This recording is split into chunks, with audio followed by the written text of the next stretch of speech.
This episode is brought to you by Sunnah Revival. Sunnah Revival are the guys that founded the Wudu Dispenser. The Wudu Dispenser is a product that holds the Sunnah amount of water for you to make wudu with. It's also got an infrared display, infrared detector, so that you can, it's automated.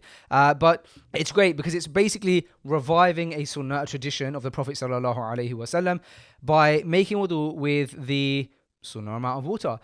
It's also great because you're not wasting water. It's easy to use for the elderly and it's portable. Let's just have a look at one of the reviews that I found online. This review is by Ahmed Jafari, who said, "The Wudu Dispenser has been an amazing buy for my travels and camping adventures. It makes it so easy and efficient to be able to do wudu in awkward places while maintaining the Sunnah of not wasting water." So if you want to grab the Sunnah Revival Wudu Dispenser, head over to sunnahrevival.net. That's sunnahrevival.net. And if you thought your boy wasn't coming with a discount, you're going to be wrong. Because if you use Freshly Grounded at checkout, you get 10% off. That's Freshly Grounded, 10% off at sunnahrevival.net. Now, for your business people, Sunnah Revival are looking for both investors and distributors around the world, specifically in UAE, UK, and Europe. And so if you think you can distribute the Wudu Dispenser, if you're interested in having it in your store, head over to sunnahrevival.net and contact the guys, and they would love to have that conversation with you. And with that being said, this is Freshly Grounded. Let's get into the episode. All right, we're on now, so it wasn't recording. Just saying that I have a bit of the sniffles, but alhamdulillah, we're good to go, alhamdulillah. Assalamu alaikum, Kaya. Wa alaikum salam wa rahmatullah, bro. How are you doing? Alhamdulillah, good. Alhamdulillah, man. It happens. This is life. I wish I had this attitude in private like I am having in public. I'm like, alhamdulillah, this is life. Unfortunately, it tests your patience a bit when you've got work to do and stuff. But alhamdulillah, man. Is this like late sniffles or early sniffles? I'm in the depth of it, so neither late nor early, which is good. It's not early. Alhamdulillah. If it's early, you got it all ahead of you, innit? Inshallah, it's gonna be moving on, man. When do you come back?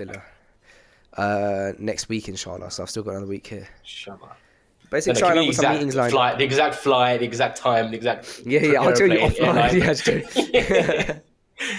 I'm looking forward to coming back for sure, but I have some nice meetings lined up that could hopefully help Freshly Grounded in some of those meetings are coming up early next week, so I'm looking forward to those and then seeing kind of where those meetings go and stuff like that. But where do you want to get started, bro? I sent you the ENAT doc, so let me know which one you want to get started at.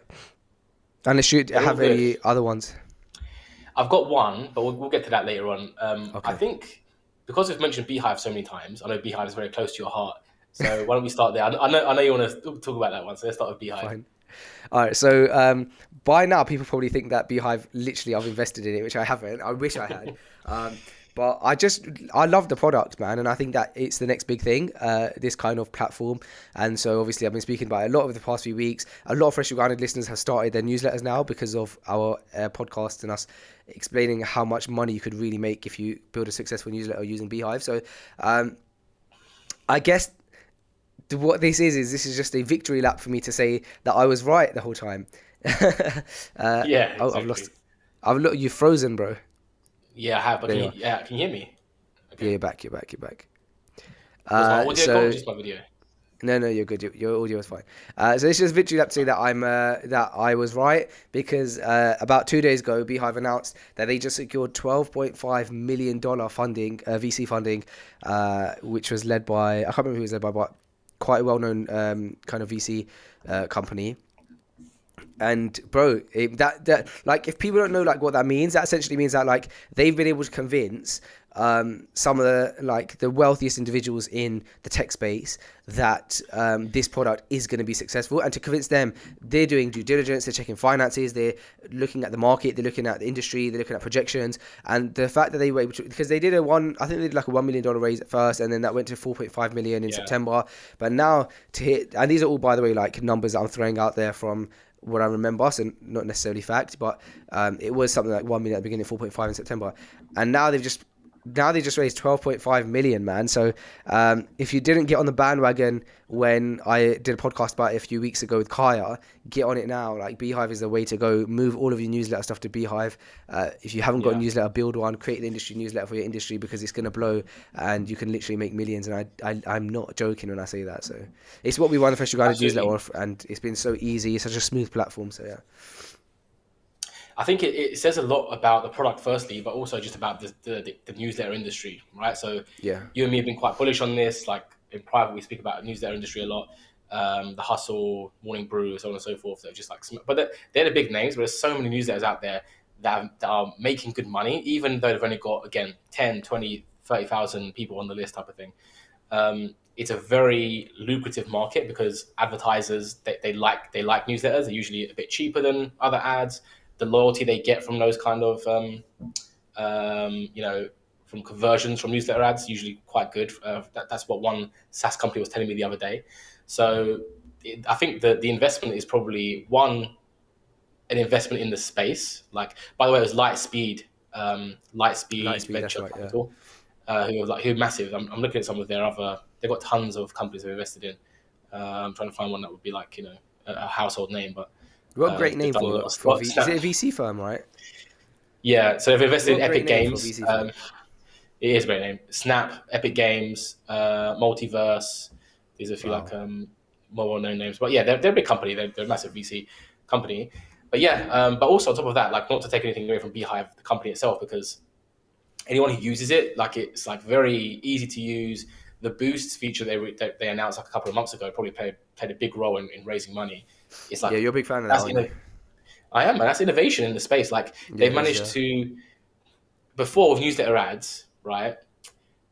Even I had like an early idea, because I've got a very small newsletter in my industry, and I had the idea of like, okay, how can I like make it easier to sort of onboard sponsors? I can have like a landing page where they can select the dates and a calendar, almost like Calendly, where they can select, okay, every Monday there's a newsletter. I can select one and pay a fee on Stripe, and then that's locked in. Type of thing. That was my early idea, and I never really did.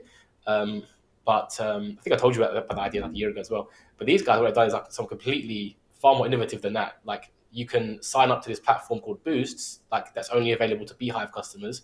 And if I'm not mistaken, like, whenever someone signs up to your newsletter, they help you grow by someone else's newsletter. They help you grow by putting yours under there. They can sort of check a box and also subscribe to yours.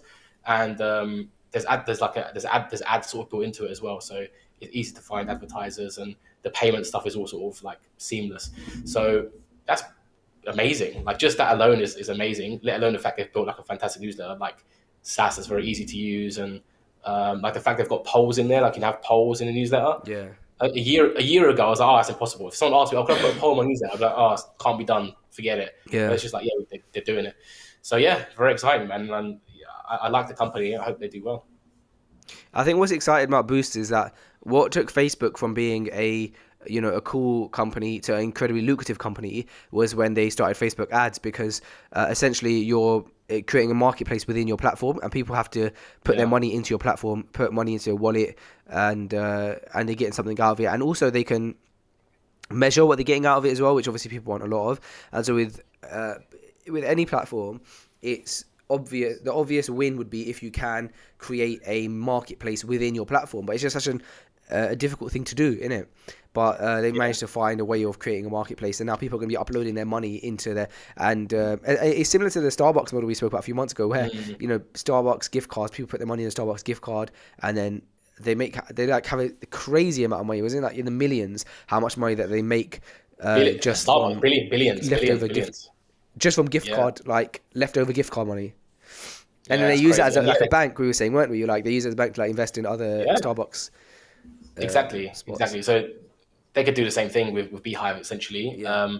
But another thing, you mentioned the word marketplace. That's like the next thing, because also like you mentioned Facebook, but Apple iPhones never really took off until the App Store come out. Right, that's when the App Store come out, and developers were able to build their own apps for the iPhone. That's when things went crazy, because suddenly it wasn't just like the software that Apple could bring to the table. Now it's like, I can measure a table with my camera, and I can, what was it? Some of those early ones where it's like you could do like the whole spirit level. You can like check if your picture frame is actually level in your iPhone, this kind of stuff, right?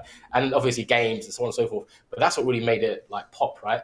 Similarly for Beehiiv, I'd love to see is then like have a similar marketplace, like app marketplace or plugin marketplace, like WordPress has, like Shopify has as well. And basically ask other developers, third-party developers, look, build an app that's for Beehiiv, you know, whether it's like another type of quiz, like a type form type thing built in, you know, the possibilities there seem to be endless. Like the fact they can do the whole like poll thing, that should open up some doors. So that would be a massive step, and I'd be surprised if they weren't thinking about something similar to that. But if they want any more advice, they can reach out to me via email. Exactly. Because they clearly have no idea what they're doing. Idiots. Okay, so let's move on. So, all right, Waasiya event. So last week we had the Waasiya event here in the UK. I'm still in the UK from that event. You went back a couple of days later. You were in and out like a what's the ending of that? Light speed, like a light speed venture guy. Like a light speed venture firm guy, yeah. But the event, how did it go, man? Break it down for us. Why were we here, and like how did it go? Alhamdulillah, it went really well. So basically, again, I'll recap Waasiya very, very quickly for those who don't know. Essentially, Waasiya is bringing properties in Dubai and the UAE to the UK and English-speaking market in a way that takes out the single riba clause, a single interest clause that was remaining in the payment plans that are on offer here. And I think I need to do more content on this on Waasiya Instagram as well, because some people were confused about exactly how Waasiya works. Let me break it down here very, very simply. Developers in Dubai offer you a payment plan to buy their properties. There's no banks involved already. It's a very direct thing between you and the developer. So to pay over a certain amount of years, you get the keys within those years usually. And it's interest free. And that is that part of it is interest free.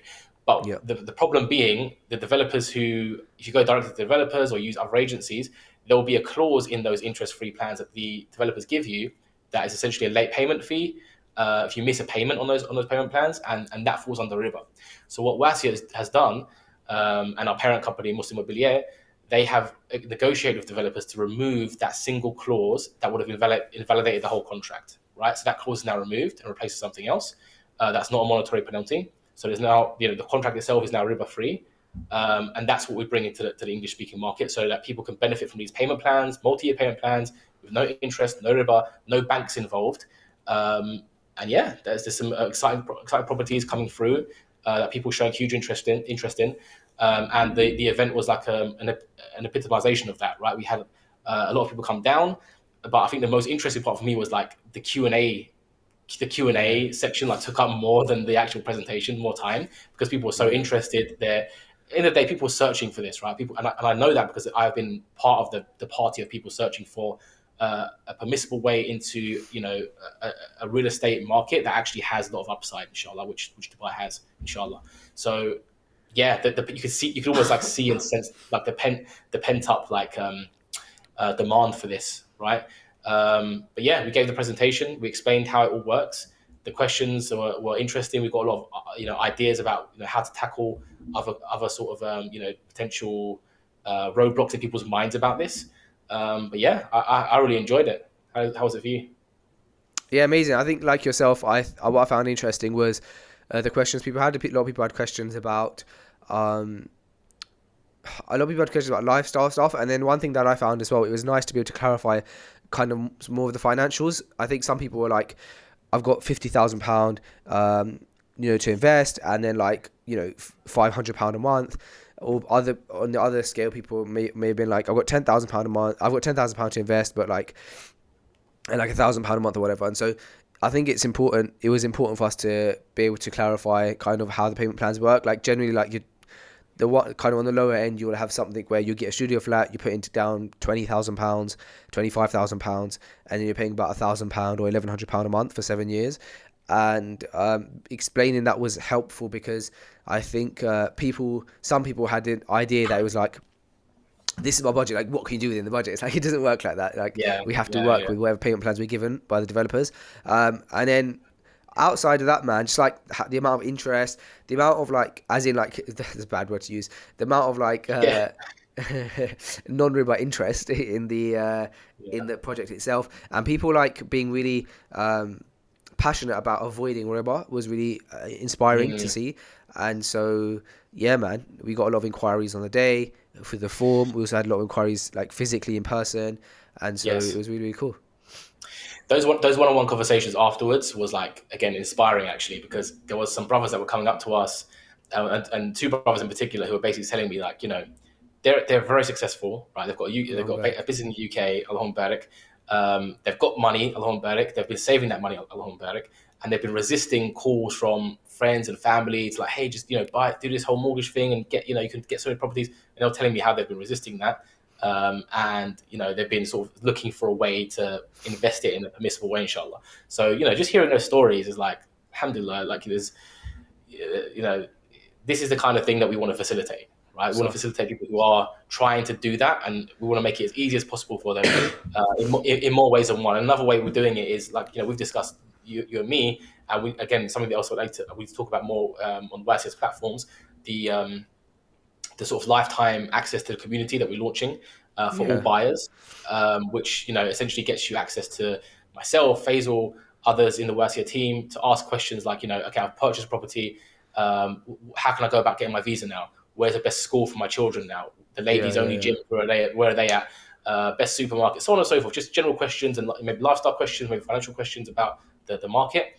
And we want that to be a lifetime community where people can learn from us, learn from each other. They can teach us things, of course. We want to build like a movement here of people investing in a permissible way, inshallah. Yeah. So then, so the event was good, went great. We did it in Marble Arch, London. Alhamdulillah, there was not really any hiccups at all. And then after the event, Kaya learnt a bit of a lesson from Big Face, didn't you, Kaya? So there's a bit of there's a lesson that had to be learnt because, hey, Big Face thought he'd be generous and give some advice to the young buck, and look, the young buck went astray, and he learnt his lesson, and he ended up in economy. Let's just say that. So what happened is Kaya, we were like, okay, if the event is successful, we're going to upgrade on the way back. Like we made this agreement from when we were going, when we left. We're like, all right, we're flying the economy. If the event is successful, we deserve an upgrade on the way back. So Kaya was first to fly. I'm still in the UK, and he was like, I don't know how to do it. So I was like, look, one of my wealthier friends, let's say, gave me a piece of advice sometime back. I was asking him like, oh, do you always fly business? He was like, yeah. So he said, what I do is I always call, so we're speaking specifically about Emirates here. He was like, I always call Emirates. What was it, like 8 hours before? Is that what I said? You said 8 hours before. I mean, by the way, when you said that immediately, I was like, 8 hours before my flight, it's going to be like 7 a.m. I ain't calling them 8. I don't want to call them 8 that time. Do you know what? He might have said 48 hours, but let's go with 8 hours. So fine. He said, I call the airline 8 hours before. I book economy, and I call them 8 hours before, and I ask for an upgrade, and always is like an amazing deal. And the only thing you don't get is the business lounge, which is fine. So when we were talking about it now, alhamdulillah, I've done the event. The event was successful. I said to Kaya, look, Kaya was like, how do I do the upgrade situation? Should I just do it for the app? Like, I was like, look, call them 8 hours before. So Kaya obviously called them. In fact, why don't you tell the second half of the story? Yeah, let me tell this part. I didn't call them because again, it was gonna be like first thing in the morning for me, or even like before I was planning to wake up. So I thought, all right, let me just. My plan was, here's my usual plan. Usually, what would happen is I'll get an email before the flight, usually a day before, the night before, and it's like, oh, you've been selected for an upgrade, and they give you basically a price for that upgrade, right? And I was talking about premium economy. I don't know what upgrade you're doing, but I was looking at premium economy. You're doing economy, premium economy, yeah. By the way, premium economy on the new Emirates flights are ridiculously great. It looks good. Anyway, I can't tell you how it is because I ain't got it. So anyway, I haven't done either. So basically, they usually message with an email. It's like, okay, and it translates to about £200, £200 upgrade, something like that, right? And so I was kind of waiting for that one. It didn't come through, and I thought, okay, when I get to the airport, I'll just talk to the person and get it there. I got to the airport, it was all automated. So at Heathrow now, Emirates is all automated, basically. Like, it's just somebody, you'll see this when you go. There's one person helping you sort of put a tag on the bag in a separate kiosk area. But other than that, it's like you're doing it all yourself, and it's very good. I've seen that, yeah. It's very good, but there's no one there to sort of talk to. So anyway, I thought that's fine. When I get to the gate, there'll be someone there, I'll talk to them. So I got to the gate and went up to the lady. I was like, look, what's the upgrade situation? Yeah, I slapped down my wallet.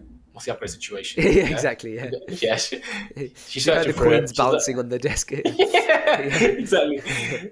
She's like, okay, searching for it. I'm waiting for like 200, maybe 300. I'm a bit late.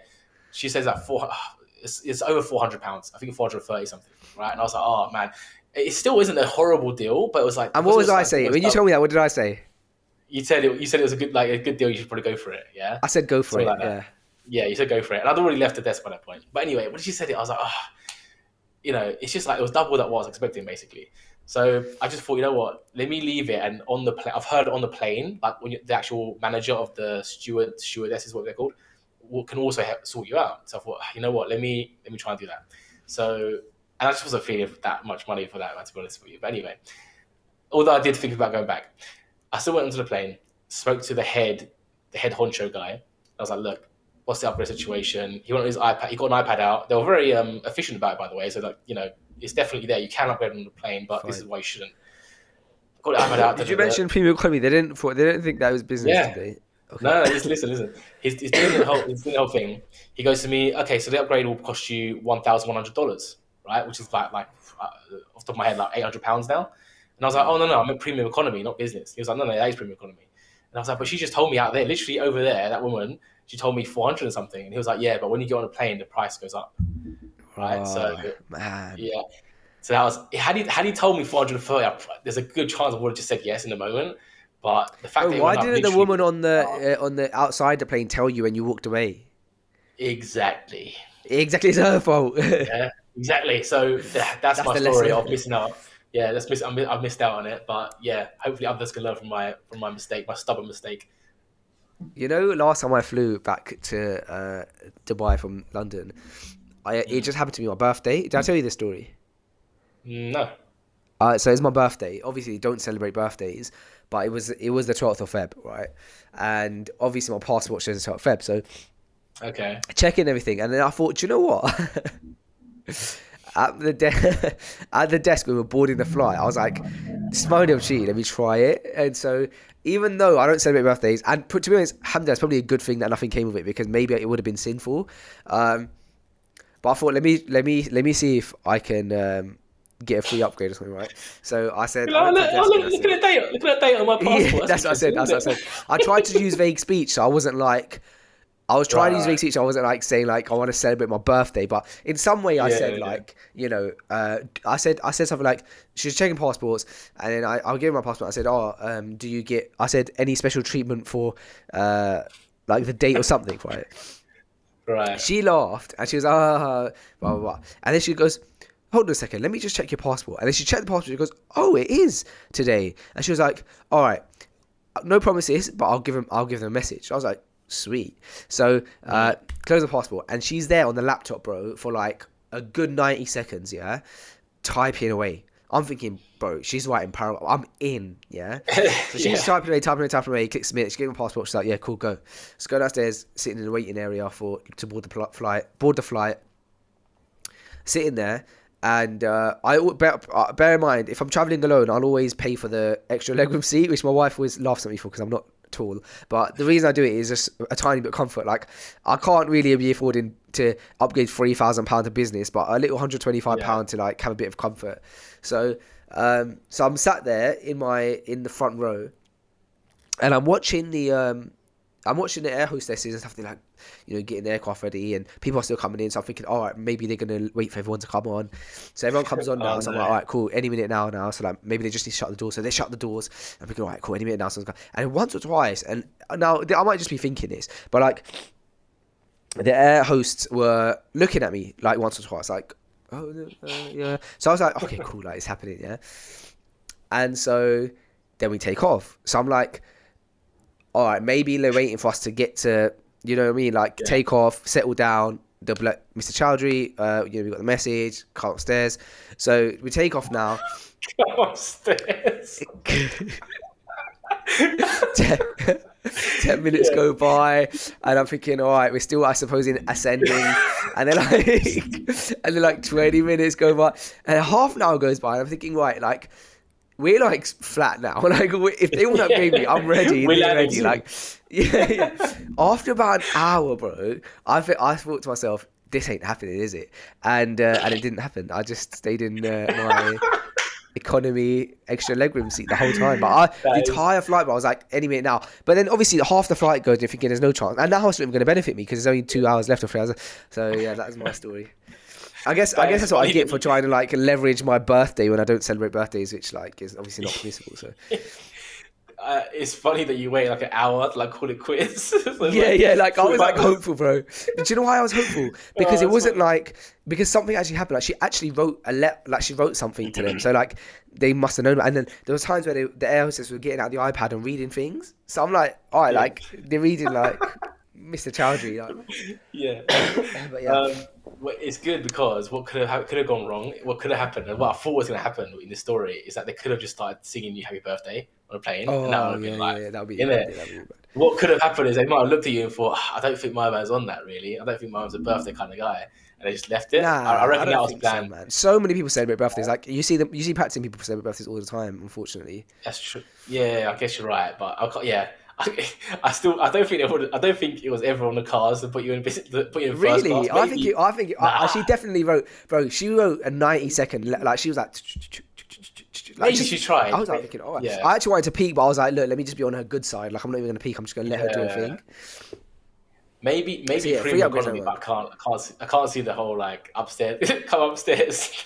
So I've flown business class once in my life when we got a free upgrade once when we were traveling, my mum and three of her kids, maybe even 4 of her kids, I can't remember, but definitely 3 of us. And I think they felt sorry for her at the desk. They saw like this woman, she got 3 kids, like she's obviously like going through stress, like, and so they thought, do you know what? Let's just upgrade them or whatever. But then we got an upgrade. But they had there was 4 of us or something like that, and they only had 2 or 3. So me and my siblings got business. I think my mum, we were so young. Like now, I'll be like, I'd never do that. But I think my mum, bless her, sat in economy. Like when I say we were young, I'm saying 7 years old or something. Like I remember it so vaguely. Yeah, that's interesting. I've never flown business. In fact, I've never flown anything except economy. And business them days was like what premium economy is nowadays, by the way, as well. It was like just 2 seats. Yeah, it wasn't like now they give you like a cubicle. Yeah, they do. I think some depending on the airline, it's like a half cubicle. It's like you can still see around, which is like got a little wall around you. But Emirates is very good from what I've seen. But YouTube. Yeah, I think I think I've watched almost every airline, not every, but a lot of the airline reviews of business class, first class. So I feel like now, if anything, if I did get an upgrade to Emirates, it'd almost be a bit like, I've seen it before, really. I know what I'm doing. Yeah. So I probably shouldn't have. So one day it can be a total surprise. But yeah, curious got the best of me, and I just watched every I probably know exactly how to work the shower in the Emirates first class suite. Yeah, like in the actual suite. Yeah. Bro, do you think that if you're going to upgrade to business, if you had one chance to upgrade to business, do you think that you would do it? Is it more beneficial to do it in a night flight where you get to enjoy a good night's sleep, or a day flight where you actually get to enjoy the amenities of business? Which one do you think makes more sense? If you're the kind of person that can, with a friend of mine. Yeah, if you're the kind of person that can sleep wherever, economy, you'll just sleep. Then no, it's not worth it. Just stay in economy. If you're going to sleep, you're going to sleep. I think it's better daytime flight, man, because you're going to experience everything. Yeah. You're not going to be groggy when you wake up and stuff. It's just I think. Or a 2 p.m. flight, like what I'm flying on, like a 2 p.m. flight where you get to experience half of it, and then time difference means that you're landing at 5 a.m. So you always also want to get some sleep. So 4 hours of enjoying amenities and 4 hours of enjoying a lie flat bed. Mm. Yeah, that's true. If you can do if you can time it that way, then that's nice. So you planning it? What's your plan? You try and do? What you trying to do? No, I don't think I'm gonna. Being in London has eaten away at my finances, man. It's so expensive just traveling with the kids and the missus, and things come up. And Eid is here now, so obviously there's cost involved with that. So I've taken a hit, man. Being here, so yeah, I don't think it's realistic. Like, I'll definitely call 8 hours before and inquire just to tickle my fancy, but I think it's not going to happen. So I'll enjoy my extra legroom economy flight, which I'm very much happy with. With extra legroom, if someone's not sitting behind me, then extra legroom plus lean back chair, you're kind of winning, really. What's your stance on lean? Because I had this, there was some political situation that happened on my flight here. What's your stance on leaning back your chair? Okay, I'm quite passionate about this. I never lean back my chair if there's someone behind me. I think it's just disrespectful. But what if there's no one there, what if the person in front of you is leaned back? Yeah, I'll still like just take the hit. Really? Yeah, I don't. Look, Kai, I'm a good guy. Yeah. I don't know. If the guy behind me complains, like, look, he did it first, I ain't got no space. So for me, my stance, if someone in front of me leans back, I don't always lean back at that point, but if I want to, I'm going to lean back. You had a nasty piece of work in front of you on the way here. Yeah, I did, man. He was. Let me tell you a story very quickly because it does annoy me, and people just need to like grow up, man. Before the incident that you saw, there was a child like maybe 5 rows back on the left. He was just crying, right? He sounded like a newborn, maybe less than 1 year old, by the cry I could hear. And this guy, he had like a cap on and stuff, and he's just like, I can see him in front of me. He's like doing like this, turning around. Like turning his head around, like deliberately, trying to make it obvious that he's like affected by it. Yeah. It's just like, bro, like what are you doing? Like you're making more of a scene than the baby is. Like why? Like what possible benefit is that bringing a parent in that situation where you're literally just trying to show them how upset you are their child is crying, and it's just like it wasn't even like the baby was crying the whole flight. It was like the baby cried for like maybe 5 minutes, like and that was it. And he was like acting as if like it was a 5th hour of crying, and it was like just grow up, man. If you're gonna get on a plane, you have to appreciate the fact that you might be sitting near a baby at some point, or children, toddlers, whatever, and that's just life. You got to deal with it. Like you're in a metal tube flying through the air, 30,000 feet in the air for 5-6 hours. People can't like with 1,000 people. People cannot tend to your every women's desire at that point. Like you've got to share this space, including children. Like why is it a surprise to you that a child's crying and you're just turning your head around like that? But yeah. Yeah, so because I had a situation with that guy. So we flew, and I flew with my wife and kids. Obviously, I've got a 3-year-old and a 2-year-old, and Zachariah, the 3-year-old, was just a gem on that flight, to be fair. But Khalil, and you can't blame me, he's 2 years old. He's just like, he was not happy, and it was a difficult flight. And I'm not looking forward to the flight on the way back, but we just have to firm it. And so, alhamdulillah, my kids, obviously, they know you, they see you all the time, they love you. And so you were sitting at the front of the plane, and every now and again, Khalil would come to you and like sit with you. And that would be helpful for us because it's like, he's not being quiet, he's crying. And when he comes to you, he just sits so quietly. So I was like, all right, if he's gone to Kaya, it's fine. Like, Kaya's, bless you. I did come up a few times and say like, are you sure this is fine? But fine, no, it's fine. Of course it's fine. We're doing colouring. We're colouring in like the boats and stuff. He's loving it. Yeah, so then what happened is that same guy who sat in front of you, he did that thing where he looked round, and I saw him do it, and I thought, look, let me just de-escalate the situation, because I can empathise with him. I've been on flights where there's been babies crying. It's horrible. Like, you can't take away the fact that he's annoying, and you think, I paid 800 quid for this flight, and it's like, why is there kids screaming? Like, just don't fly with your kids, which just isn't practical. But I've been in those shoes as well. So I thought, I'm not very controversial, what's the word? Confrontational in aspect. I couldn't empathize, so I was like, so I saw him doing that, so I said, come on, let's go back, because you're like annoying people around you. And I wasn't even saying that to be like, oh, you're annoying people around you. Like, I was just like, you're annoying people around you, clearly, right? And so then he obviously thought I was atting him, and so this guy turns around. Bear in mind, this guy's like 50, 55 maybe year old man, and he turns around, he goes, well, he's in this exact tone, he goes, well, he's kicking my chair. Like our 9-year-old moans. And he said to me, he goes, well, he's kicking my chair. And I just ignored him and I walked to the back, and you didn't hear him. I'm glad you didn't, because I feel like you would have said something. So I just took Khalil to the back, and I like forced him to stay at the back with me. And what's tough about that is that I can empathise with their situation, but I also have not got the flight ticket for free. I paid 800 quid for Khalil to jump on a flight, or 600 quid, whatever it was, because he's over 2 years old. And you are going to be on a flight. Like, some people do have to get their kids to somewhere else, and there are children. Like, if you said he's kicking my chair and he was a 16-year-old boy, it's like, all right, fair enough, don't do it. Yeah. But it's a 2-year-old toddler, bro. Like, what do you want me to do? Like, I can't. Like, what do you want me to do? So, I just took him away. But do you know what? Where we were sat, the person behind me and there was a family in front of us. Bless them, they were so nice. Like, they didn't say anything, but that's why they were so nice, because I know like they must have like not had the best flight with Khalil. But they were really kind, and you know, it's not easy for anyone, but the most stressed person on that plane is the parents of that kid. Like, we also don't want him. We're not getting any sleep. We're not getting any rest. We're conscious that everyone is having a bad time. Like, we're not like, yeah, go on, annoy everyone. Do you know what I mean? Yeah. It's true. I was thinking, so before you came over, right, Khalil was pushing his chair, right? And I was trying, but I was being all you can do at that time is be vocal about like you're trying to stop the child, right? Yeah. I'll be careful. I was just like, be careful. Just basically being vocal so the guy in front can hear that I'm trying to stop him from doing that, right? Whatever I was saying. P.S. He could have also put his chair forward. Yeah, he could have because he had his chair leaned back, so he could have. Well, you know what? There's two people behind me, a guy and a child on his lap. Let me put my chair forward. Yeah, it's true. That's true. But the thing is, I was prepared. And again, he's doing the whole head turn around thing. He didn't do it so much that I could see his face.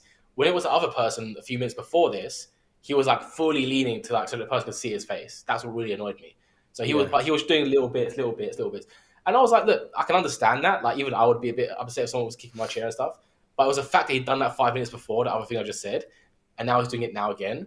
And it's just like, and on top of that, you can hear that I'm trying to stop, right? So yeah. It's not like I'm like encouraging him, Yeah, exactly. And he's still doing that. So I was in my head before you come over, I was thinking, this guy's probably going to say something in the next 5-10 minutes.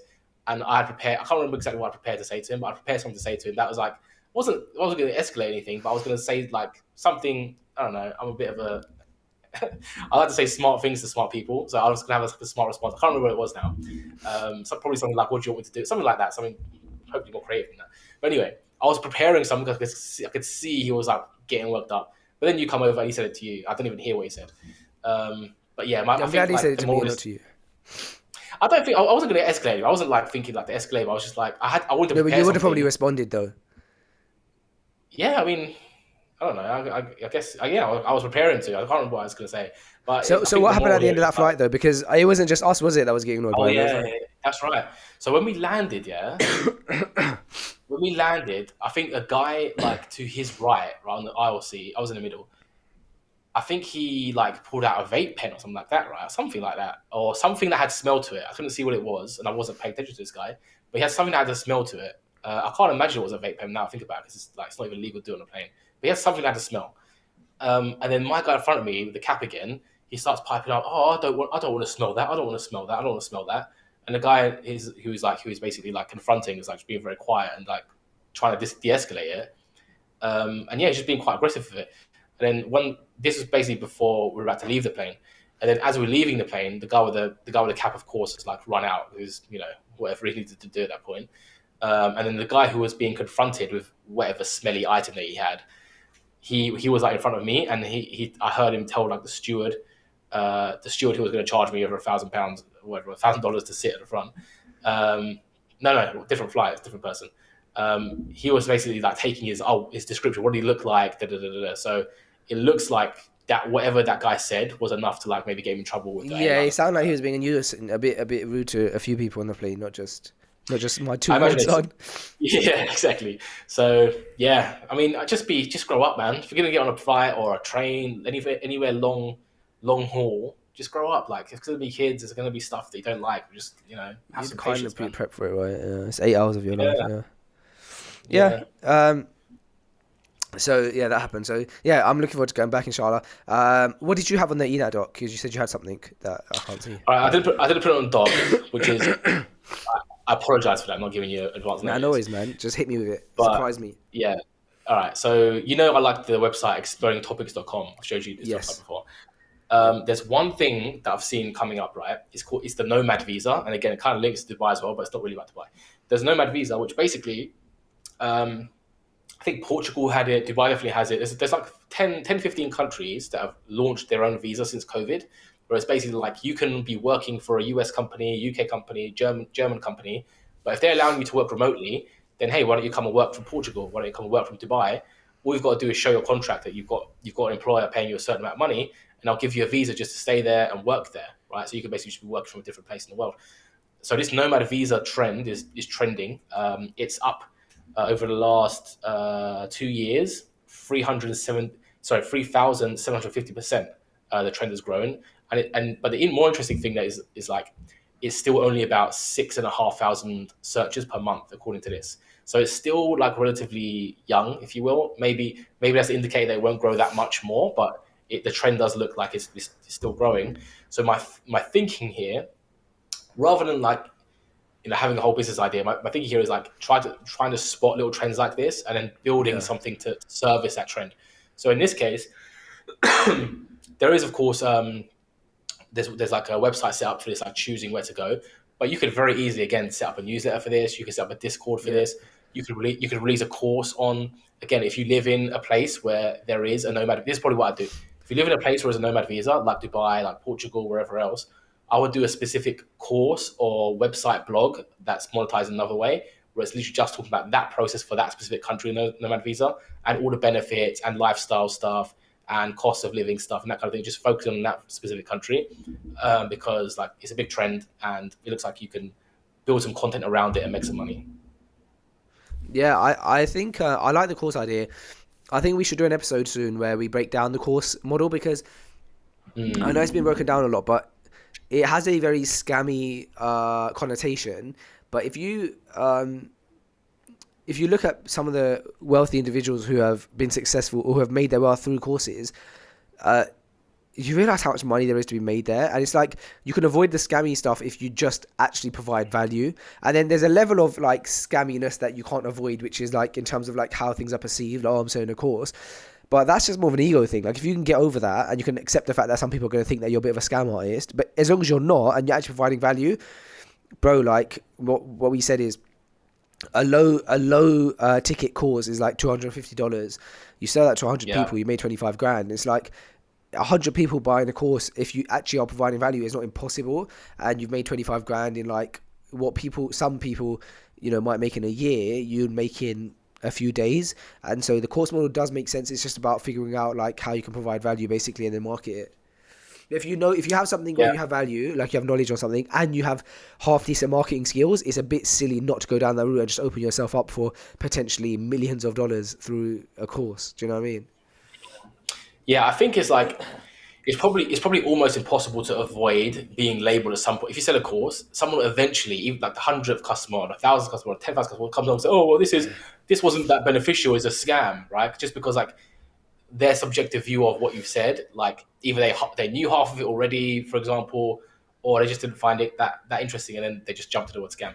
So I think one way you can counteract that is if you're going to have a course about any topic. Yes, include all the stuff that is Googleable. So you can amalgamate all the Googleable things into your course. That's fine. But it needs to be a good, solid layer of like personal experience on top of the Googleable stuff, right? So your story. So with this Nomad Visa thing, you could probably find out the entire process of Nomad Visa for Portugal and Dubai on Google, right? So if you're having a course on that, you should, again, outline that, give a little bit more information, but then also talk about, oh, by the way, when you do go down to that government office, there's 2 branches, and one of them is actually closed on Friday, so be careful of that and go to the other one if it's on Friday. So add some extra stuff or some personal experience stuff or a personal story that's going to add a bit more, context situations or just an extra layer, right? Because otherwise you don't want to just be sort of called out of, well, this is all Googleable stuff and all you've really done is just like put it all together in one place, which is still not a scam. But when you add an extra layer of like, personalized stories,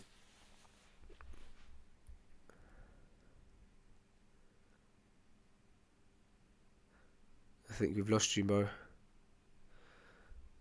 Yeah, we've lost him. Okay. In the meantime, okay, he's gone off. I'm sure he'll come back. In the meantime,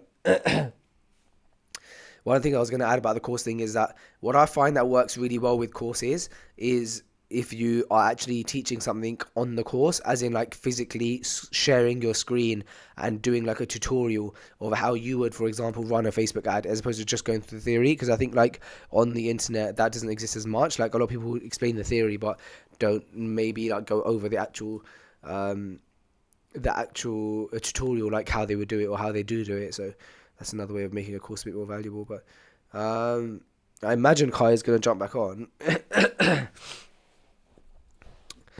there he is. Assalamu alaikum, bro. Walaikum salam. I've switched to like my data, so it should be a bit better. It's fine. I ended your point for you anyway. What's that? I said I ended your point for you anyway. Okay, yeah, I don't know where I've cut off, but yeah, basically, yeah, What whatever Faisal Faisal said. Yeah. All right, cool. Let's end the podcast here anyway because we're doing it remote, so there's going to be glitches and stuff.